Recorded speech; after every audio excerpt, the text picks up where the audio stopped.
Bem-vindo a mais esse vídeo de pré-aula, né? No vídeo anterior a gente viu como determinar o ponto de funcionamento de bombas e ventiladores, né? E nesse vídeo a gente vai ver como é que a gente consegue modificar esse ponto de funcionamento, beleza? Então vamos lá. Então a gente tem aqui as curvas características de uma bomba, né? E as curvas características de um ventilador, né? Ambas com ponto de funcionamento determinado, né? Então em que situação a gente precisa modificar esse ponto de funcionamento, né? Então, normalmente a gente vai precisar modificar esse ponto de funcionamento, né, para ajustar essa vazão de operação a uma demanda do sistema, né? Então, em alguns momentos esse sistema pode precisar de uma vazão menor ou uma vazão maior, né, e a gente vai precisar adequar esse ponto de funcionamento, né? E de que forma a gente pode alterar esse ponto de funcionamento, né? A gente pode fazer isso basicamente de duas formas, né? Ou a gente altera a curva da máquina, né, e aí a gente pode modificar esse ponto de funcionamento ao longo aqui da curva do sistema, né, dessa maneira. Ou então a gente pode também alterar a própria curva do sistema. E aí a gente tem a modificação do ponto de funcionamento dessa forma aqui. Então vamos ver como é que a gente faz essas modificações. Beleza. Então vamos começar mostrando aqui, né, como é que a gente modifica esse ponto de funcionamento aqui, né, a partir da alteração da curva do sistema, né? Então a gente tem aqui a curva característica da bomba, né, e a curva do sistema determinando o seu ponto de funcionamento, né?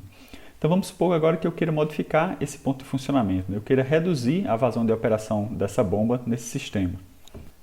Então vou querer reduzir essa vazão de operação para esse ponto específico aqui de 26 metros cúbicos por hora, né? Como é que eu consigo fazer essa modificação, né? A princípio, né, eu consigo modificar a minha curva do sistema, né, modificando, obviamente, qualquer um desses parâmetros que compõem a curva, né? Sejam os parâmetros aqui do termo estático ou do termo dinâmico, né? Mas do ponto de vista prático, né, nem todos esses termos aqui a gente vai conseguir modificar, né? Por exemplo, imagine aqui no termo estático a situação onde você tem tanto o reservatório de sucção como o reservatório de descarga operando na pressão atmosférica, né? Então, a gente não teria como modificar essas pressões, né? Também, né, o nível dos reservatórios nem sempre é possível e muitas vezes não é prático também a modificação do nível desses reservatórios, né? Imagina um sistema de irrigação, né, onde o nível do reservatório é o nível do próprio rio ou do lago, né? E o nível do reservatório de descarga, normalmente é o local onde os aspersores estão localizados. Então, também não há como se modificar isso. Então, o que a gente faz de fato é modificar esse termo dinâmico da equação, né? Como é que a gente faz isso, né?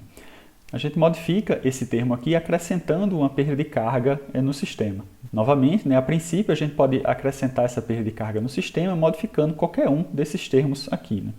Então, a gente poderia, por exemplo, aumentar o comprimento de duto reto dessa tubulação ou reduzir o diâmetro dessa tubulação, né? Mas aí, novamente, a gente esbarra do ponto de vista prático, né? Porque essas modificações, né, implicam na alteração do sistema de tubulação já instalado, né? Então, o que a gente faz de fato para aumentar a perda de carga nesse sistema, né, é alterar um dos coeficientes de perda de carga dos acessórios, né? Mais especificamente, o que a gente faz é alterar o coeficiente de perda de carga de uma válvula localizada na tubulação de descarga, né? E aí, de que forma a gente faz isso? A gente faz isso fechando essa válvula. Então, para a gente entender melhor como é que isso acontece, né, vamos ver como é que se comporta, né, o coeficiente de perda de carga de uma válvula na medida que a gente fecha ela. Então, aqui, né, a gente tem um gráfico que mostra o comportamento do coeficiente de perda de carga de uma válvula, né, em função da abertura e fechamento da válvula, né? Então, nessa região aqui a gente tem a válvula completamente aberta, né, e nessa região aqui a válvula completamente fechada. Então é importante lembrar, né, que aqueles coeficientes de perda de carga que a gente utiliza, né, quando está fazendo o cálculo de perda de carga de um sistema, né, esses coeficientes eles são válidos para quando a válvula opera completamente aberta. Então veja o exemplo, por exemplo, desse tipo de válvula aqui, né? Para ela completamente aberta, né, o coeficiente de perda de carga está próximo aqui de 0,2.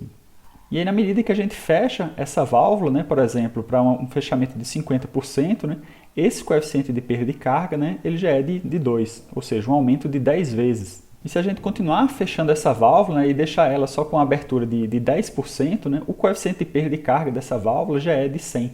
Ou seja, aqui a gente já tem um aumento de 500 vezes. Então é dessa forma que a gente introduz uma perda de carga na curva do sistema, né, através do fechamento de uma válvula localizada na tubulação de descarga. Então a gente viu, né, que fechando a válvula eu consigo aumentar o valor desse coeficiente, né, e isso vai aumentar, né, o valor desse termo que está multiplicando a vazão, né, e o resultado disso vai ser o aumento da inclinação dessa curva do sistema, né. Então, vindo aqui para o gráfico, né, na medida que eu fecho a válvula, eu vou aumentando a inclinação da minha curva do sistema, né. Então veja que o termo estático ele permanece o mesmo, né, mas aí pouco a pouco eu vou aumentando até que eu consiga fazer que essa curva do sistema ela passe exatamente no meu ponto de vazão desejado, né? Então, dessa forma, eu consigo modificar esse ponto de funcionamento, né, até que ele chegue no meu ponto desejado.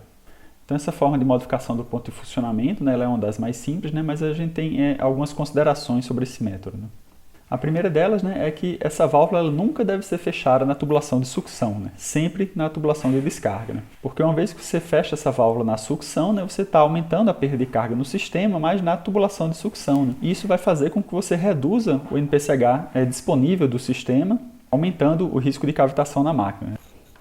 Um outro ponto é que quando você fecha essa válvula, você introduz uma perda de carga no sistema, né? E perda de carga está diretamente relacionada ao custo de operação do sistema.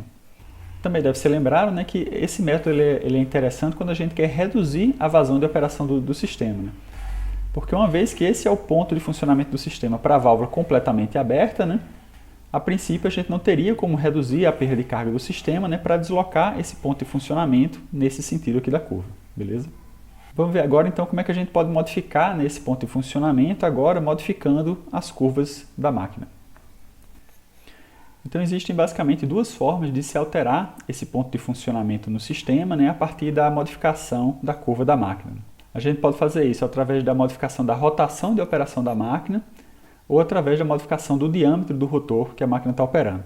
Então vamos ver primeiro como é que a gente modifica esse ponto de funcionamento, né, através da modificação da rotação de operação dessa máquina. Então, por aqui a gente já consegue ver que, dependendo da rotação de operação desse ventilador, né, eu posso conseguir diferentes pontos de funcionamento nesse sistema, né? Agora, suponha que eu desejo um ponto de funcionamento, né, que está localizado numa região onde o fabricante não está me fornecendo as curvas características dessa máquina. Então, nesse caso, né, como é que eu consigo determinar a rotação que esse ventilador vai ter que operar, né, para que eu obtenha esse ponto de funcionamento desejado no meu sistema? Então a gente vai poder fazer isso, né, utilizando aquelas relações de escala, né, que a gente derivou a partir das relações de semelhança, né? Então escrevendo aqui aquelas relações para vazão, então para utilizar essas relações de escala nessa situação, eu vou precisar primeiro de um ponto de funcionamento conhecido, né, desse ventilador, né, no meu sistema. Nesse caso aqui, né, eu posso utilizar qualquer ponto onde a curva da máquina cruza a nossa curva do sistema, né? Aqui eu vou utilizar esse ponto de funcionamento, né? Então eu sei aqui, né, que no nosso sistema, né, essa máquina opera uma vazão de 10.000 metros cúbicos por hora, né, quando ela está operando numa rotação de 2.000 RPM. Então eu vou poder utilizar as relações de escala para tentar determinar, né, qual é a rotação de operação que essa máquina precisa, né, para fornecer novamente no nosso sistema, né, a vazão aqui de 8.500 metros cúbicos por hora. Aqui eu não estou efetuando nenhuma troca de rotor, né? Então o rotor da máquina é o mesmo, né? Então aqui a gente vai conseguir determinar, né, que para que esse ventilador, né, forneça uma vazão de 8.500 metros cúbicos por hora nesse nosso sistema, ela vai precisar operar numa rotação de 1.700 RPM. Que, se você observar, é exatamente a rotação que fica entre essas duas curvas, de 1719 e 1600. Então essa é mais uma forma de se modificar o ponto de funcionamento de um sistema, né? Válido tanto para bombas, claro, quanto para ventiladores. Essa forma de modificação de ponto de funcionamento, né, ela é interessante porque você tem uma maior liberdade em aumentar ou reduzir a vazão do seu sistema. Esse método também, né, ele vai apresentar algumas limitações, né, normalmente relacionadas aos limites de rotação de operação do motor que está acionando essa máquina. Vamos ver agora mais uma forma de se modificar esse ponto de funcionamento através da alteração da curva da máquina. Então vamos ver agora como é que a gente consegue modificar esse ponto de funcionamento do sistema, né, através da modificação da curva da máquina pela alteração do rotor em que ela está operando. Então aqui a gente tem uma curva característica de bomba, né, e aí, novamente, pelas próprias curvas características dessa máquina, né, a gente já consegue ver, né, que dependendo do rotor com que essa máquina está operando no nosso sistema, né, a gente pode ter aqui diversos pontos de funcionamento, né. Mas, novamente, né, e se a gente quiser um ponto de funcionamento, né, que esteja entre as curvas fornecidas pelo fabricante? E a gente vai ter uma situação diferente com relação àquela que a gente fez para determinar o ponto de funcionamento através da modificação da rotação da máquina. Nessa situação de alteração de rotor, né, a gente não vai poder utilizar as relações de semelhança. Então, por que a gente não vai conseguir utilizar essas relações, né? Porque nessa situação de modificação do diâmetro da máquina, né, aqui a gente vai ter unicamente a troca do rotor da máquina. Então você vai ter uma redução do rotor da máquina e não uma redução de toda a máquina proporcionalmente, né, dentro da mesma escala.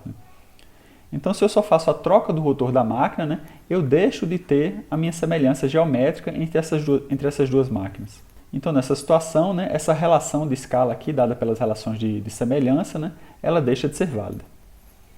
Mesmo não podendo utilizar essas relações de escala, né, existe ainda, né, algumas relações de escala empíricas, né, que podem ser utilizadas nessa situação. Normalmente essas relações, né, ela tem uma certa limitação, né, com relação ao tipo do rotor, né, e com relação ao quanto você está reduzindo o diâmetro desse rotor. Na descrição desse vídeo, né, eu deixo uma referência onde você pode encontrar essas relações.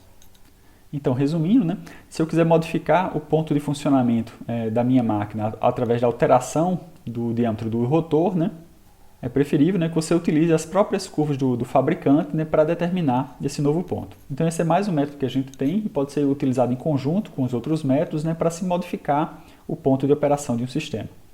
Então lembrando que todos esses métodos, né, eles vão ter alguma limitação, né, e eles também podem ser utilizados separadamente ou em conjunto, um método com o outro, beleza? Então esse era o objetivo desse vídeo. Obrigado.